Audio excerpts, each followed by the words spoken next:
ईश्वर को शत शत नमन है। बहुत बहुत धन्यवाद है।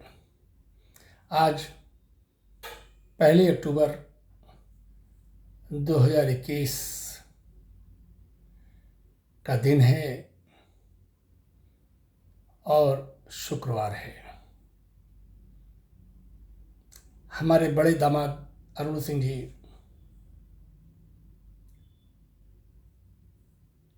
का आज जन्मदिन है। हमारी बड़ी बेटी राना सिंह के हस्बैंड, उनके जन्मदिन पर उनको बहुत सारी ढेरों शुभकामनाएं, शुभाशीष। यशस्वी बने और जीवन में दिन प्रतिदिन आगे बढ़ें, ये हमारा उनको शुभाशीष है, शुभकामनाएं हैं। उनका, राणा जी का, उनके दोनों बेटे अर्चित और इंदम का जीवन सदैव खुशियों से भरपूर रहे, ईश्वर की कृपा सदैव बनी रहे, ये हमारी प्रार्थना है। अरुण जी के आज जन्मदिन के शुभ अवसर पर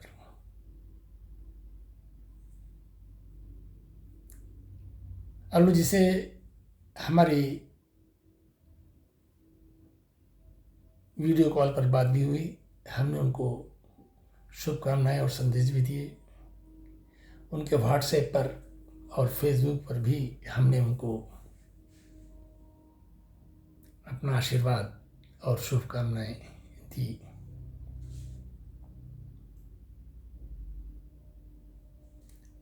राना के अंदर विचार आया होगा, जो भी बात रही हो, लगभग 10:08 पर आज उन्होंने हमारे व्हाट्सएप पर लिखा, वर्ड्स बेस्ट पापा। अच्छी बात है, उनके इस भावनाओं का हम सम्मान करते हैं। उसी बीच हमारे अंदर एक भाव आया, एक विचार आया, और उस भाव और विचार को हमने अपनी बड़ी बेटी रैना को उनके व्हाट्सएप पर शेयर कर दिया। फिर पता नहीं क्यों हमारे अंदर ये भी आया कि जो विचार हमने शेयर किया है, उस विचार की हम वीडियो रिकॉर्डिंग भी कर लें, तो उस विचार की हम वीडियो रिकॉर्डिंग भी कर रहे हैं। हूबहू मेमोरी में तो रहता नहीं है, तो उसका टेक्स्ट हमारे सामने है। और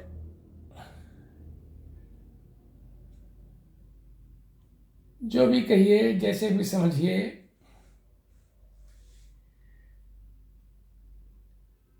ये हमारा ओरिजिनल थॉट है। जैसी ईश्वर ने प्रेरणा दी, वैसा टेक्स्ट हमारा बनता चला गया, और हमने अपनी बड़ी बेटी रैना को लगभग 10:30 उनके व्हाट्सएप पर भेज दिया। और इस समय रात को लगभग 10:50 होने को हैं। उसको हम एज इट इज़ रिकॉर्ड कर रहे हैं। पिता एक भाव है, पिता एक एहसास है, वह केवल देह रूप नहीं है। और हर इंसान को अपने पिता के सदैव गुणात्मक पहलू को देखना और ग्रहण करना चाहिए। जब हम अपने पिता को केवल देह रूप में देखते हैं,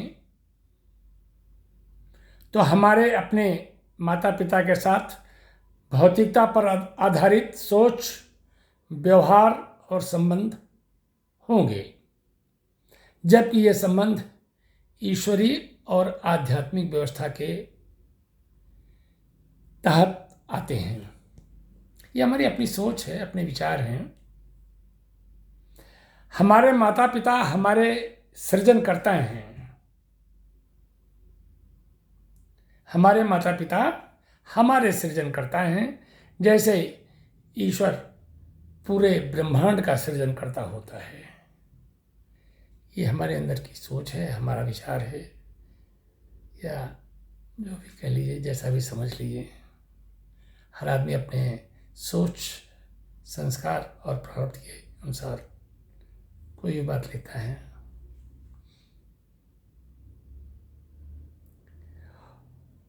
आगे हम लिखते हैं कि और इसीलिए माता पिता को धरती का भगवान कहा जाता है।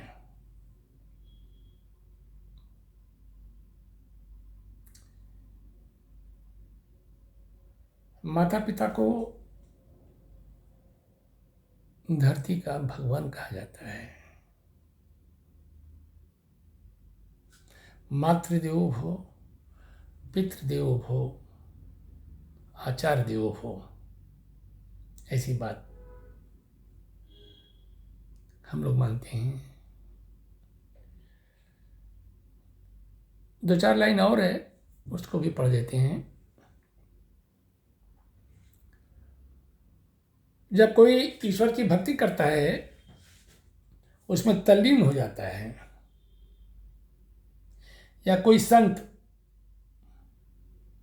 ईश्वर की भक्ति करता है और उसमें तल्लीन हो जाता है, लेकिन कदाचित जब उसके जीवन में कोई कष्ट आ जाता है और जब उसके अंदर डेविएशन आ जाता है, ईश्वर पर क्वेश्चन मार्क लगाना शुरू कर देता है,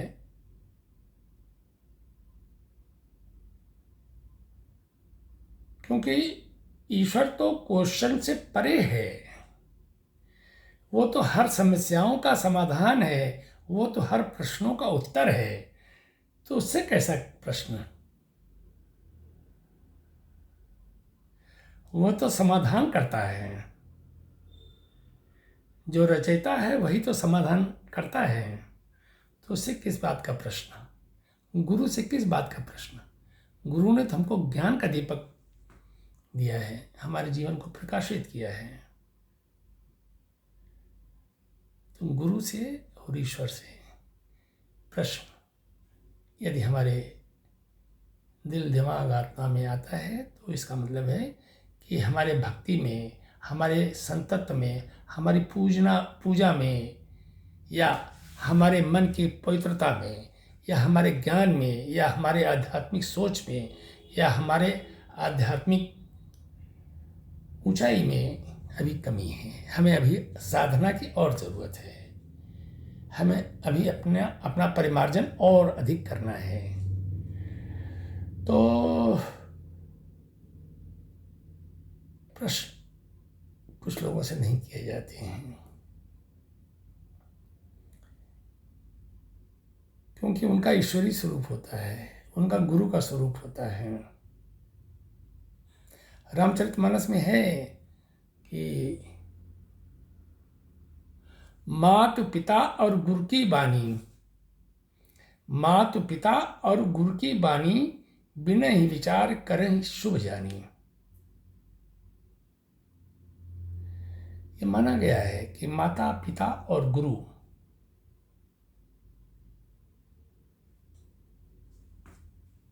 इन्होंने जो कह दिया वो हमारे लिए कल्याणकारी है, हमारे लिए शुभ है। अगर उसमें हम मीन मेख निकालते हैं तो ये हमारी अज्ञानता होगी। तो यही विचार हमारे संस्कारों में है, या जो भी कह लीजिए। तो इस पर हमने लिखा है, जो लाइन लिखी है वो 4 लाइन की है, छोटी है। भक्त या संत जब कभी ईश्वर पर कोई प्रश्न रहता है तो वह भक्त या संत की श्रेणी में नहीं आ सकता है। हर व्यक्ति को स्वभावतः राज सुख पसंद है। हर व्यक्ति को स्वभावतः राज सुख पसंद है, लेकिन राम ने अपने वन गमन पर कोई प्रश्न नहीं उठाया, कोई प्रश्न नहीं उठाया। इसलिए राम मर्यादा पुरुषोत्तम कहे जाते हैं और भगवान हैं। ये टेक्स्ट हमने अपनी बेटी को भेजा। हमारा कहना ये है कि गुरु की वाणी, माता पिता की वाणी, आत्मा की आवाज़, ये सब पवित्र रूप और स्वरूप रखते हैं। इसलिए बिना तर्क के, बिना रीज़न के, बिना गणित के, बिना कैलकुलेशन के इसको एक्सेप्ट कर लेना चाहिए। इसी में कल्याण है और इसी में जीवन को शांति सदैव मिलती है। बस इतनी ही बात, और कोई ऐसी बात नहीं थी, लेकिन फिर भी हमारे अंदर ये विचार आया कि हम इसको रिकॉर्ड कर लें, वीडियो रिकॉर्डिंग कर लें, और जिस किसी को हम उचित समझेंगे, जैसा समझ में आएगा उसको हम शेयर कर देंगे। ईश्वर सबका कल्याण करे, सबका भला करे, यही ईश्वर से प्रार्थना है। पुनः हम अपने सबसे बड़े दामाद श्री अरुण कुमार सिंह, जो इलाहाबाद हाई कोर्ट के लखनऊ बेंच में प्रैक्टिस करते हैं, उनके जन्मदिन पर उनको हार्दिक शुभकामनाएं और शुभाशीष देते हैं तथा उनके परिवार को पूरी तरीके से ईश्वर की कृपा देने हेतु प्रार्थना करते हैं। सर्वे भवन्तु सुखिनः, सर्वे सन्तु निरामया, सर्वे भद्राणि पश्यन्तु, मां कश्चित् दुर्भाग् भवेत्। हे प्रभु, सबका कल्याण